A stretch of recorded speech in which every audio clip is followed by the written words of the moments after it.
അപ്പോൾ ഈ ആൾദൈവങ്ങൾ ഞാൻ പറഞ്ഞില്ലേ, ഇത് വളരെ വലിയൊരു പ്രശ്നമാണ്.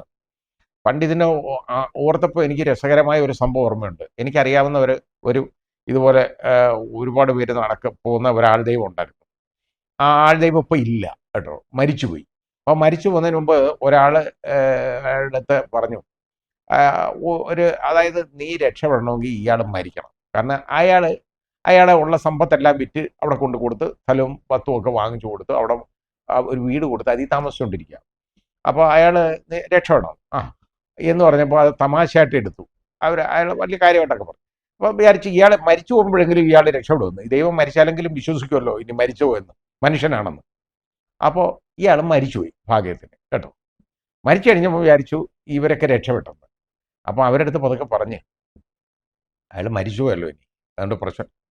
മരിച്ചിട്ടില്ല, അത് വേറൊരു ജന്മമായിട്ട് ഇവിടെ തന്നെ ഉണ്ട്. ഇതേ ഭ്രാന്ത് പറയുന്നവരെ നമ്മൾ എങ്ങനെ നന്നാക്കാൻ പറ്റും? എങ്ങനെ നന്നാക്കാൻ പറ്റും? ഇതുപോലെ അബദ്ധച്ചെടിലങ്ങളായ കാര്യങ്ങളും അന്ധവിശ്വാസങ്ങളും കൊണ്ട് നടക്കുന്ന ജനത്തെ നമ്മൾ എങ്ങനെ രക്ഷപ്പെടുത്തും? ദൈവം ഉണ്ടെന്നങ്ങ് വിശ്വസിക്കും. നമ്മൾ ദൈവത്തിനെ കാണുന്നില്ല. അങ്ങനെ ശക്തിയുണ്ട്, എല്ലാവരും വിശ്വസിക്കേണ്ടതാണ്. പക്ഷെ അത് ആയിട്ട് അവതരിച്ച് ഇങ്ങോട്ട് വരിക എന്ന് പറഞ്ഞാൽ ആൾ ദൈവമാണെന്ന് പറഞ്ഞു കഴിഞ്ഞാൽ, പണ്ട് കാരശ്ശേരി മാഷ് പറഞ്ഞ ഒരു തമാശ എനിക്ക് ഓർമ്മയുണ്ട്. ഒരാൾ പറഞ്ഞ് ഞാൻ നബിയാന്ന് പറഞ്ഞു കേട്ടോ. വേറെ ഒരു ജോലിയില്ല നടന്നവനാ. അപ്പം ഒരു ദിവസം നോക്കിയപ്പോൾ അയാൾ നോക്കിയപ്പോൾ നല്ലൊരു കച്ചവടമാവും, നബിയാന്ന് പറഞ്ഞു. ഉടനെ എല്ലാവരും ഒരുപാട് മതപണ്ഡിതന്മാരും മുസ്ലിം ഒക്കെ ചെന്നിട്ട് പറഞ്ഞു, നിങ്ങളിങ്ങനൊന്നും പറയരുത്, ഇത് ശരിയല്ല. അതെന്താ ശരിയല്ലാത്ത? ഞാൻ നബിയാണ് എന്ന് പറഞ്ഞു. അപ്പോൾ ഇയാളുമായിട്ട് സംവാദം നടത്താൻ ഒരുപാട് പണ്ഡിതന്മാർ വരികയാണ്.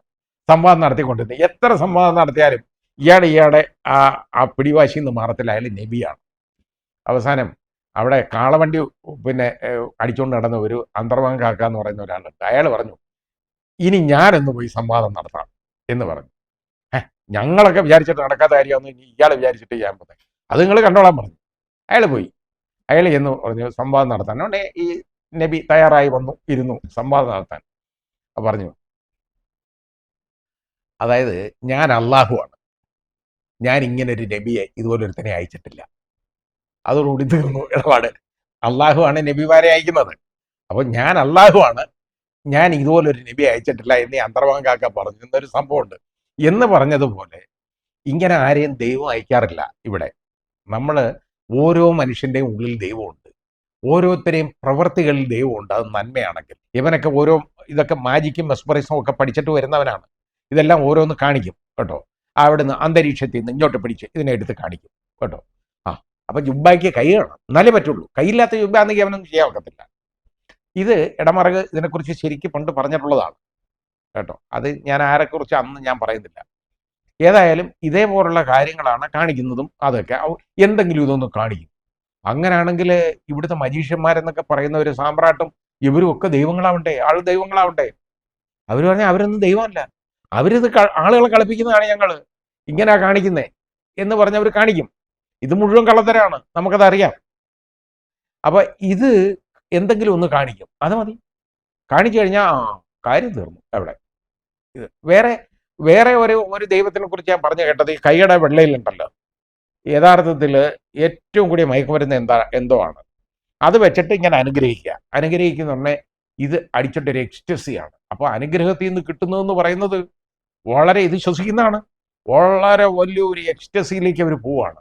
അപ്പം ആനന്ദമൂർച്ചയാണ് അവിടെ വരുന്നത്. അങ്ങനെ സംഭവിക്കും. ഇതുപോലൊക്കെ ഞാൻ പറഞ്ഞ് ഒരുപാട് പേരെ കുറിച്ച് വായിച്ച് പറഞ്ഞു കേട്ടിട്ടുണ്ട്. ഓരോ ആൾ ദൈവങ്ങളെ കുറിച്ചൊന്ന് പഠിച്ചു നോക്കണം, എന്നാലേ അറിയാൻ ഒക്കുള്ളൂ. അത് ആരെയാണെന്നൊന്നും ഞാൻ പറയുന്നില്ല, കാരണം അത് ആരെയും കുറ്റപ്പെടുത്താൻ ഞാൻ ഇഷ്ടപ്പെടുന്നില്ല. ഞാൻ ഇവരുടെ ഒന്നും പുറകെ പോകാറില്ല. ഒരൊറ്റ ആൾ ദൈവത്തിൻ്റെയും പുറകെ ഞാൻ പോവുകയല്ല.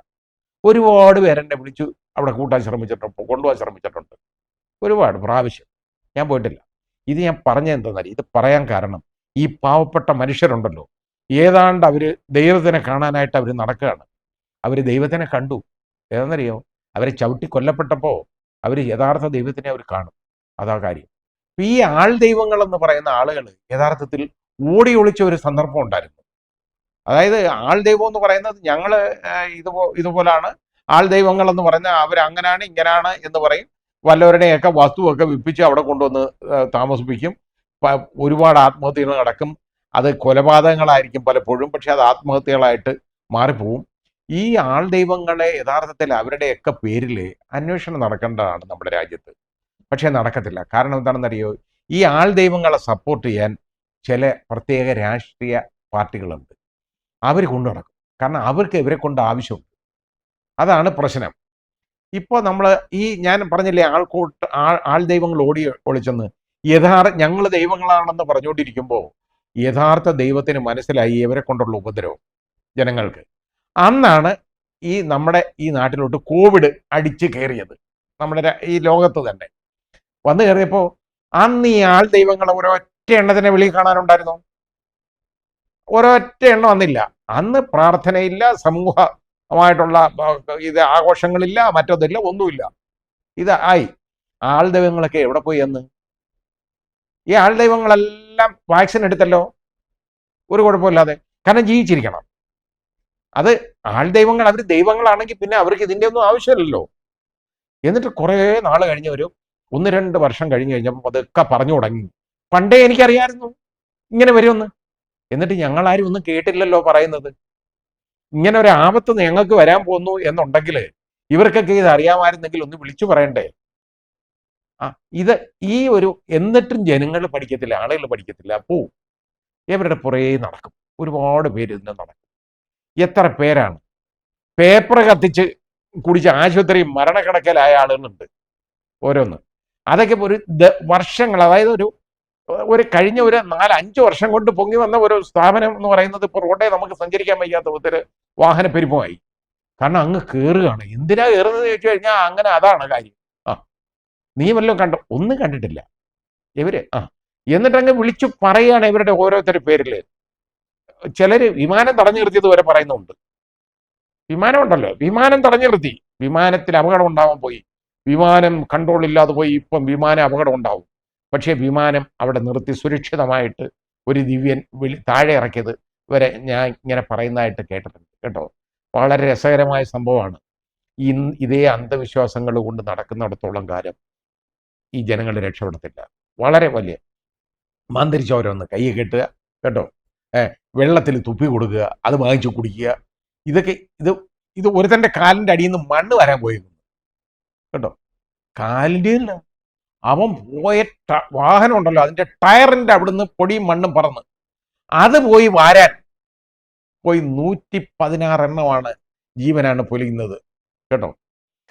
ഏറ്റവും വലിയ ലഹള എന്ന് പറഞ്ഞാൽ ക്രിസ്ത്യൻ സഹോദരങ്ങളെ യഥാർത്ഥത്തിൽ ഉന്മൂലനം ചെയ്ത കൊന്നൊടുക്കിയ മണിപ്പൂരിൽ അവിടെ പോലും 170-ൽ പരം കൊലപാതകങ്ങളാണ് നടന്നത്. നമ്മൾ അറിയത്തക്കൊണ്ടുള്ളത്, അതറിയാൻ വയ്യാതെ ഒരുപാട് വേറെ ഉണ്ട്.